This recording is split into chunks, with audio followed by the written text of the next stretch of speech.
This is breaking news. One Squid Game Season 3 character can end the games forever, and it isn't Gi-hun. Squid Game Season 3 will wrap up the South Korean version of the series, and it has one character perfectly positioned to end the games, but it isn't Gi-hun. Squid Game took the world by storm when it first began airing on Netflix in 2021, with an extraordinary death games premise that was not popular in Western media up to that point. However, thanks to it being featured on a global platform, it managed to gain an audience that took it from being an obscure title to something that literally everyone was talking about. Now, years after the show began, the series is due to enter its third and final season of the South Korean show before other spin-offs begin to appear.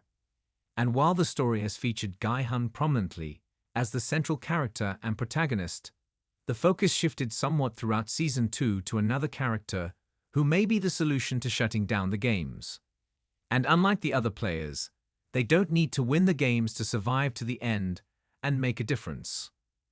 Gi-hun tried to stage a rebellion in Season 2, going up against the guards and hoping to make his way to whoever was controlling the games. However, due to a number of factors, such as the front man inserting himself into the games and forming a close friendship with Gi-hun, his plans came to an explosive end where several rebels were shot and killed. At this point, even as Gi-hun manages to win another round of Squid Game, it feels as though his fate is sealed, and he does not have the power to stop them. However, there is another insider who has been getting a lot more attention throughout Season 2, Park Ju-young's Kang No-yeol. No-yeol was innocently shown to be a struggling young woman who has compassion and heart for others.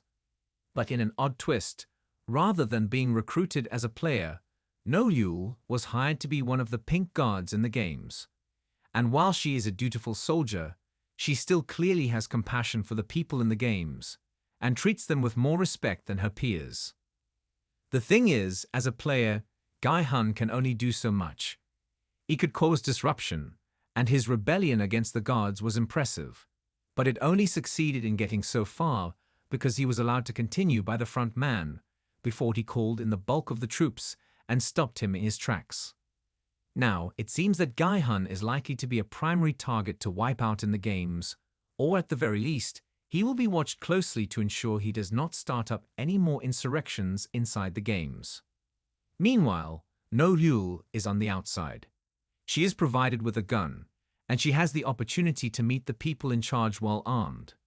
No-yeol has already been seen to disagree with the actions of some of her peers, who actively try to make extra money by injuring rather than killing contestants, and then harvesting their organs.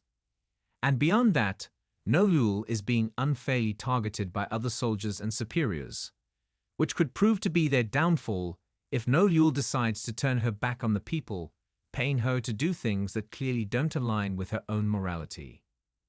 The Squid Game Season 2 finale may have already proved that No-yeol is on the path to becoming a hero and central protagonist in Season 3. When she was first introduced, before the games began, No-yeol worked as a costumed mascot, and she met a young girl who took a liking to her character. However, this young woman has a terrible illness, and her father is clearly struggling to pay for and maintain her well-being. And in a twisted turn of events, this same father is seen in the games as a player, likely trying to win money for his daughter. Meanwhile, No-yeol, now wearing a different mask, is paid to be an enforcer in charge of killing him when he takes part in the insurrection. But judging by some minor details in the finale, it seems possible that No-yeol did not kill the father in Squid Game Season 2. It appears likely that No-yeol has her own motivations, and she could end up being the true hero in Squid Game Season 3, helping to shut down the games for good.